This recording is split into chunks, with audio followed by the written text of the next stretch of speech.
Does the government work for us, or are we here to serve the government? Today, a well-respected pollster revealed that two-thirds of the American public has no objection to the government's new porn or grope dilemma at airports. Never mind that most folks don't travel regularly enough to have been exposed to all this, and never mind that you can get statistics to say almost anything. But there are two important points about this poll. The first is that government propaganda works.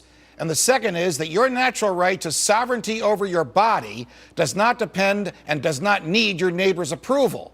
Think about what the government has done to us. The airlines are privately owned carriers. The government has established a presence at the critical juncture between those carriers and their customers. This presence consists of uniformed agents, some armed, all barking commands, surrounded by intimidating radiation-producing equipment in public places, inducing enormous stress on innocent people. The Constitution presumes that all persons are innocent until proven guilty. The TSA turns that presumption on its head and treats all of us as if we were already guilty of something. The Constitution says that all persons shall be secure in their bodies. The TSA says, and I quote, "Behind this security line, we can do anything we want."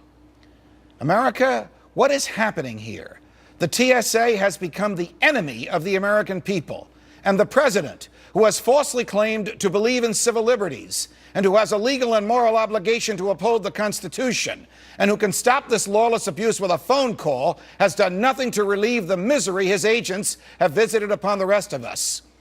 Do you think he may actually want to subjugate us? Do you think that, like his predecessor, George W. Bush, he thinks he has powers from some source other than the Constitution, and he can use those powers to compel us to conform to his will? Jefferson wrote in the Declaration of Independence a line that President Obama dropped when reading it in public recently. We are endowed by our Creator with certain inalienable rights. The Constitution and the Supreme Court have declared that among those inalienable natural rights is freedom from bodily searches by the government without a search warrant issued by a judge. It does not matter if all in the country but one person wants these gropes. That one person's natural rights are his or hers, and the majority and the government and an authoritarian president cannot lawfully take them away. What to do? Resist tyranny within the limits of the law. Reject the permanent porn scanners. Tell the TSA what you think of them. Reject the argument that they are just doing their job. The trials at Nuremberg put an end to that argument, but not before one of their victims famously said, "They came first for the communists, and I didn't speak up because I wasn't a communist.